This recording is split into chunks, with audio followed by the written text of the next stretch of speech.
Hi hello എല്ലാ കൂട്ടുകാർക്കും നമസ്കാരം. സീരിയൽ മാനിയ വെറൈറ്റി സ്റ്റോറീസിന്റെ ഏറ്റവും പുതിയൊരു വീഡിയോയിലേക്ക് എല്ലാവർക്കും സ്വാഗതം. ഞാൻ എത്തിയിരിക്കുന്നത് സാന്ത്വനം സീരിയലിന്റെ ഇന്നത്തെ സൂപ്പർ ഹിറ്റ് വിശേഷമൊക്കെ ആയിട്ടാണ്. നേരെ നമുക്ക് ആ കഥയിലേക്ക് പോയാലോ.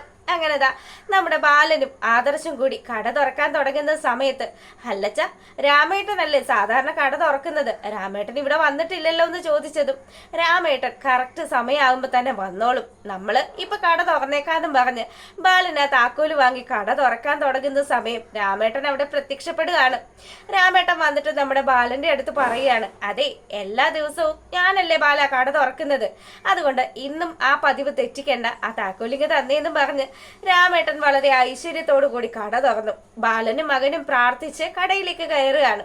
അങ്ങനെ അവര് സംസാരിച്ചു കൊണ്ട് നിൽക്കുന്ന ആ ഒരു സമയത്ത് നമ്മുടെ ബാലന്റെ അടുത്ത് രാമേട്ടൻ കുറച്ച് കാര്യങ്ങളൊക്കെ പറയാണ്. നീ ഗോമതിയെ കല്യാണം കഴിച്ചതും ഗോമതിയുടെ വീട്ടുകാരും നീയും തമ്മിലുള്ള പ്രശ്നവും എല്ലാം നിന്റെ ജീവിതത്തിലെ എല്ലാ ഐശ്വര്യത്തിനും പിന്നില് ഗോമതി തന്നെയാണ് എന്നുള്ള കാര്യമൊക്കെ പറയുമ്പോൾ ബാലന് വലിയ സന്തോഷമൊക്കെ ആയി. ഞാനേ ഗോമതിയുടെ അച്ഛന്റെ കടയിൽ നിന്റെ 16ാമത്തെ വയസ്സിലാണ് നിന്നെ ജോലിക്ക് നിർത്തിയത്. അതിനുശേഷം അവരോടൊപ്പം തന്നെ നീ ഉയർന്നു വരികയാണ്. എന്തായാലും ഇനി രണ്ട് വീട്ടുകാരും തമ്മിലുള്ള ഈ ഫൈറ്റ് ഒന്ന് അവസാനിപ്പിക്കണമെന്നും പറഞ്ഞ് കാര്യങ്ങളൊക്കെ രാമേട്ടൻ പറയുന്ന സമയത്ത് ബാലനാണെങ്കിലോ, അതെ എത്ര വന്നാലും ഈ വഴക്കൊന്നും തീരാൻ പോകുന്നേ ഇല്ല, ഒന്നെങ്കിൽ ഞങ്ങൾ മാറി താമസിക്കണം, അല്ലെങ്കിൽ കണിമംഗലംകാർ മാറി താമസിക്കണം, അതിൽ രണ്ടിലും ഏതെങ്കിലും ഒന്ന് സംഭവിച്ചാൽ മാത്രമേ കാര്യങ്ങളൊക്കെ പ്രശ്നമില്ലാതെ മുന്നോട്ട് പോകുള്ളൂ എന്നും പറഞ്ഞ് അവര് സംസാരിച്ചുകൊണ്ട് നിൽക്കുകയാണ്.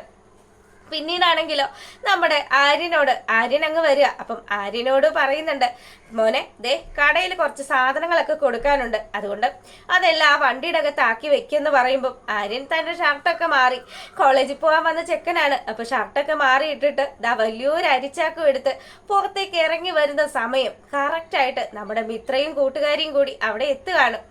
മിത്രയെ കണ്ടപാടെ തന്നെ ആര്യന് ചെറിയൊരു ചമ്മലുണ്ടെങ്കിലും ആര്യൻ നല്ല സ്ട്രോങ് ആയിട്ട് തന്നെ ആ അരിയും ചാക്കും എടുത്ത് ഇങ്ങ് വരുമ്പം, അതെ എടി നിനക്കറിയാവോ, ചില ആൾക്കാര് ചുമട്ട് തൊഴിലാളികളായിട്ട് ജീവിച്ചു തുടങ്ങും, അവരുടെ ജീവിത അവസാനം വരെ അവരിങ്ങനെ കാളയെ പോലെ തന്നെ പണിയെടുത്തുകൊണ്ടേ ഇരിക്കുമെന്നും പറഞ്ഞ് ആര്യനെ കളിയാക്കിക്കൊണ്ട് മിത്ര സംസാരിക്കുക. ആര്യൻ അത് തീരെ ഇഷ്ടപ്പെട്ടില്ല. എടി ചുമട്ടു തൊഴിലാളി നിന്റെ അപ്പനാണ് എന്നും പറഞ്ഞ് അവളോട് ദേഷ്യപ്പെട്ട് സംസാരിച്ച് ആര്യനകത്തോട്ട് കയറി വരിക.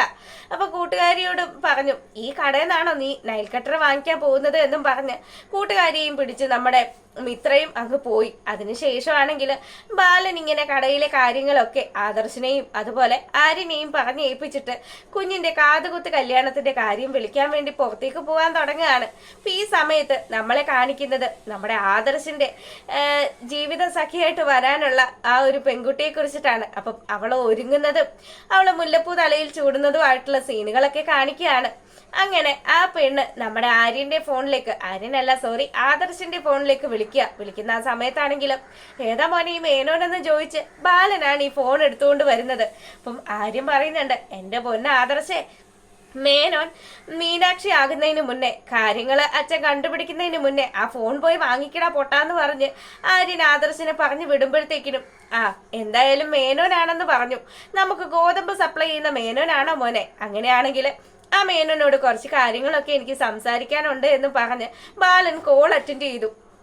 കോൾ എടുത്തതും ഇപ്പുറത്ത് നമ്മുടെ ആദർശും ആര്യനും കൂടി ടെൻഷൻ അടിച്ച് നിൽക്കുകയാണ്. ഈശ്വര, അച്ഛൻ ഫോൺ എടുത്തു, നീ അച്ഛൻ അത് മീനാക്ഷിയാണ് എന്ന് മനസ്സിലാക്കി കഴിഞ്ഞാൽ പിന്നെ തീർന്നു, ഇന്നത്തോടു കൂടി ഈ കടയിലെയും വീട്ടിലെയും പൊറുതി അവസാനിപ്പിക്കേണ്ടി വരുമല്ലോ എന്ന് പറഞ്ഞ് അവൻ ടെൻഷൻ അടിച്ച് നിൽക്കുമ്പോൾ ഭാഗ്യത്തിന് നമ്മുടെ മീനാക്ഷി ഫോൺ കട്ട് ചെയ്യാണ്.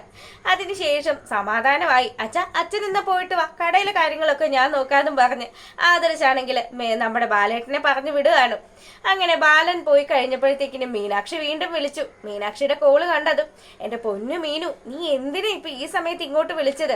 അതെ, എനിക്ക് നിന്നോട് സംസാരിക്കാൻ തോന്നി, അതുകൊണ്ടാണ് ഞാൻ വിളിച്ചത്. പിന്നെ ഇന്നത്തെ ദിവസത്തിനൊരു പ്രത്യേകതയുണ്ട്, നീ മറന്നുപോയോ ആദർശെന്ന് ചോദിക്കുമ്പം, എന്ത് പ്രത്യേകത? ഓ, ഇന്ന് നമ്മൾ തമ്മിൽ കണ്ട ദിവസമാണോ എന്ന് ചോദിച്ചതും, എടാ പൊട്ട, നീ ചുമ്മാ നിന്ന് പൊട്ടം കളിക്കല്ലേ, മര്യാദക്ക് സത്യം പറയുന്നു പറയുമ്പോഴത്തേക്കിനും മീനു പറയാണ്. മീനുന് ദേഷ്യം വന്നു, ഈ ആദർശം ഒന്നും അറിയാത്ത പോലെ സംസാരിക്കുന്ന സമയത്ത്.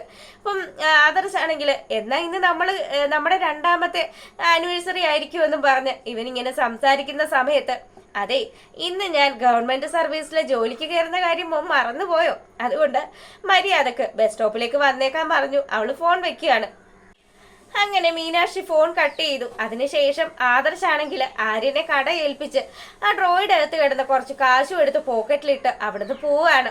അപ്പം ആര്യൻ പറയുന്നുണ്ട്, എടാ ഒരു അരമണിക്കൂറിനുള്ളിൽ നീ വരുമല്ലോ, ഞാൻ വന്നേക്കാം, നീ സമാധാനപ്പെടുക എന്നും പറഞ്ഞ് അവൻ തീർത്തി പിടിച്ച് അവിടുന്ന് പോവുകയാണ്. അങ്ങനെ ഈ സമയത്താണെങ്കിലോ നമ്മളെ കാണിക്കുന്നത് നമ്മുടെ ധർമ്മനാണെങ്കിൽ ആരും അപ്പുറത്തില്ല എന്ന് മനസ്സിലാക്കി അവന്റെ അമ്മയായ ഇന്ദിരാമ്മയെ കാണാൻ വേണ്ടി അപ്പുറത്തെ വീട്ടിലേക്ക് കയറുകയാണ്. അപ്പൊ കണിമംഗലം തറവാട്ടിലെ വില്ലന്മാരൊന്നും ഈ വീട്ടിലില്ലല്ലോ, എന്തായാലും പറ്റിയത് അക്കൻ തന്നെയാണെന്നും പറഞ്ഞ് ധർമ്മൻ വീട്ടിൽ കയറിക്കൂടുന്ന സമയത്ത് നമ്മുടെ ഇന്ദിരാമ്മ ധർമ്മനെ കണ്ടു. എടാ മോനെ ധർമ്മ, നീ എന്ത് ഈ സമയത്ത് ഇങ്ങോട്ട് വന്നത്? ഇവരാരും ഇവിടുന്ന് പോയിട്ടില്ല എന്നുള്ള രീതിയിൽ ഇന്ദിരാമ്മ ആക്ഷൻ കാണിക്കുന്നുണ്ടെങ്കിലും പൊട്ടനായ ധർമ്മന് കാര്യങ്ങൾ പിടികിട്ടിയില്ല. അമ്മേ, ഞാൻ വന്നത് ചേട്ടന്മാരാരും ഇവിടെ ഇല്ല എന്ന് മനസ്സിലാക്കി തന്നെയാണ്. അതുകൊണ്ട് അമ്മ ഒരു കാര്യം ചെയ്യും, എനിക്ക് കഴിക്കാൻ എന്തെങ്കിലും ഫുഡ് ഉണ്ടാക്കി താന്ന് പറഞ്ഞതും ദേ പിന്നാലെ വരികയാണ് അവന്റെ രണ്ടേട്ടന്മാരും. ഏട്ടന്മാരെ കണ്ട പാടെ തന്നെ ധർമ്മൻ ചാടി എഴുന്നേറ്റു. അപ്പം നിങ്ങളിവിടെ ഉണ്ടായിരുന്നല്ലേ, എനിക്കറിയത്തില്ലായിരുന്നു എന്ന് പറഞ്ഞ് ധർമ്മൻ ഇങ്ങനെ അവിടെ കിടന്ന് ഉരുണ്ട് കളിക്കാൻ തുടങ്ങിയപ്പോൾ ഏട്ടന്മാര് പറയുന്നുണ്ട്, ഇവൻ ആരാ അമ്മ ഈ വീട്ടിലേക്ക് കയറ്റിയത്? ഇവന്റെ കൈയും കാലും തല്ലി ഓടിച്ച് ഇവനെ അപ്പുറത്ത് പറമ്പിൽ കൊണ്ട് ഇടെന്ന് പറഞ്ഞ് മൂത്ത ഏട്ടൻ ദേഷ്യപ്പെട്ട് ഇങ്ങ് വരുന്ന സമയത്ത് അമ്മ തടയാണ്. മോനെ, അവൻ അമ്മയെ കാണാൻ വേണ്ടി വന്നതല്ലേ, നീ എന്തിനാ അവന്റെ നേരെ ഇങ്ങനെ ദേഷ്യപ്പെടുന്നത്? ഏട്ടാ, ഞാൻ എന്ത് തെറ്റാ നിങ്ങളോട് ചെയ്തത്? ഞാൻ എന്റെ ഗോമതി ചേച്ചി ഉണ്ടാക്കിയ ഇച്ചിരി ചോറും കറിയും കഴിച്ചു പോയി, അതല്ലേ ഞാൻ ചെയ്ത തെറ്റ്. അത് ഞാൻ കഴിച്ചെന്നും പറഞ്ഞ് ഇനി നീ ഈ പടിക്ക് ചവിട്ടി കഴിഞ്ഞാല് നിന്റെ മുട്ടുകാല് തല്ലി ഓടിക്കുമെന്നും പറഞ്ഞ് നിങ്ങളെ രണ്ടേട്ടന്മാരും കൂടി എന്നെ ഭീഷണിപ്പെടുത്തിയിട്ടല്ലേ ഞാൻ അവിടെ സ്ഥിരതാമസം ആക്കിയത്. നിങ്ങളൊന്ന് ആലോചിച്ച് നോക്ക്. അതെ, നീ അവിടെ പോയതും പോരാ, എന്നിട്ട് അവൾ ഉണ്ടാക്കി തന്ന ഭക്ഷണവും കഴിച്ചു. അപ്പൊ ഭക്ഷണത്തിന്റെ കാര്യം പറഞ്ഞതും നമ്മുടെ ആനന്ദന്റെ ഭാര്യ പറയുന്നുണ്ട്, അതെ ഗോമതിയുടെ ആ ഒരു കൈപുണ്യം ഒരു രക്ഷയില്ലാട്ടോ.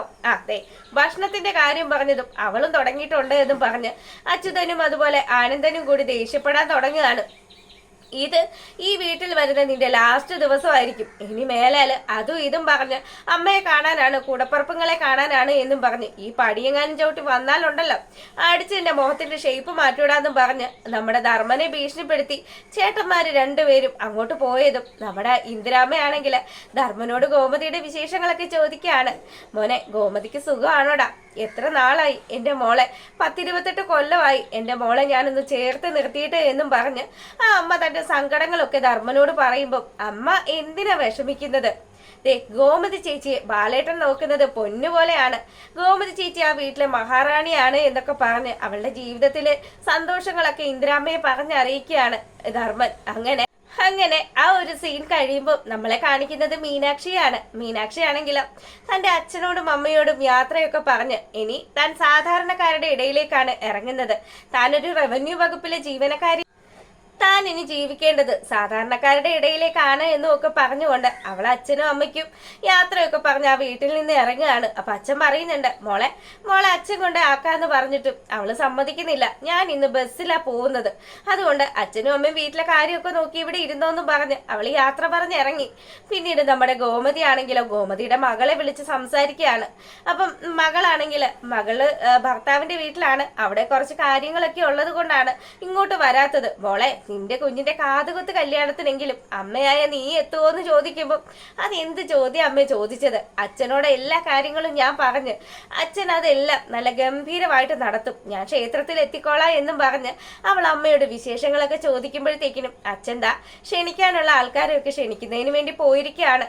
എന്തായാലും എന്റെ മോളുടെ ആഗ്രഹം പോലെ തന്നെ കുഞ്ഞുമോളുടെ കാതുകുത്ത് കല്യാണമൊക്കെ നടത്തുകയല്ലേ, എന്തായാലും എല്ലാവർക്കും നല്ല സന്തോഷത്തിൽ തന്നെയാണ് എന്നൊക്കെ പറഞ്ഞ് ഇവള് മീനൊക്കെ കഴുകിയ വെള്ളമൊക്കെ ആയിട്ട് വാതിക്കലേക്ക് വരികയാണ്. അപ്പം വന്നതും ആ ചട്ടി അങ്ങനെ തന്നെ കറക്കി അതങ്ങ് ഒഴിക്കുന്ന സമയത്ത് ആ വെള്ളം വന്ന് വീഴുന്നത് അച്യുതന്റെയും ആനന്ദന്റെയും തലയിലേക്കാണ്. അപ്പം എന്തായാലും സ്വന്തം ആങ്ങളമാരെ മീൻവെള്ളത്തിൽ കുളിപ്പിച്ച് നമ്മുടെ ഗോമതി നിർത്തിയിരിക്കുകയാണ്.